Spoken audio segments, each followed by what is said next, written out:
After the Minnesota Vikings fell to the Detroit Lions on Sunday, I know I'm probably overreacting as a fan and everything, but they might be frauds. Like, let me stop you. Myself, actually. The Minnesota Vikings had themselves an opportunity in multiple times of the game, defensively, to get it done, right? Like, they had multiple times where their defense could have said, nope, we're stopping this, and they didn't do it.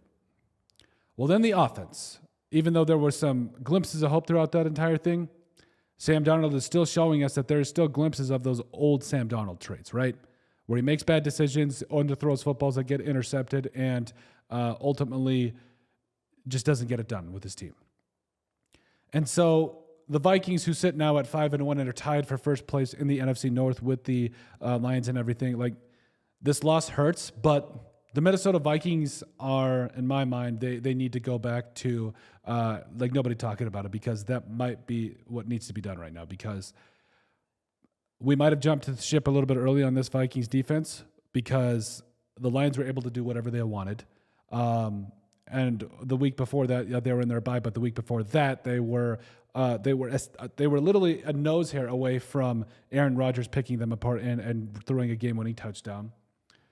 And I think we're starting to see the NFL start to figure out the Brian Flores defense.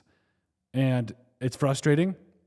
It is demoralizing a little bit, but I feel like there is a winning formula when it comes to the Minnesota Vikings in terms of learning how to stop them. Now, don't get me wrong, they're a very talented team. I do think that this could be a top 10 defense when it's all said and done, that Sam Darnold would, under normal circumstances, not with the new rules surrounding the comeback player of the year, would win that award. But right now, the Vikings, even though they can run the ball and they can throw it to a degree with Sam Darnold, and they can play some solid defense when it's all said and done, but they got exposed against the Detroit Lions. Like, if you have an opportunity to play like the best team in the NFC, and you play like that at home, I don't know what else to tell you. And I don't know what other observation to make at this point, because yes, you don't want to necessarily panic, but at the same time, you kind of wonder.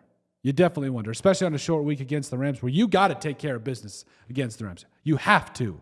You have to win on Thursday Night Football. And yes, if you win, you get that little bit of a bye, but there can be no doubt the Minnesota Vikings have to take care of business against the Rams, and they have to prove that they are not frauds. Because right now, as it stands with the performance against the Detroit Lions, frauds, throwing the flag. But overall, let us know what you guys think. Are the Minnesota Vikings frauds? Make sure you guys like, comment, and subscribe down below, and we'll see you on the next video.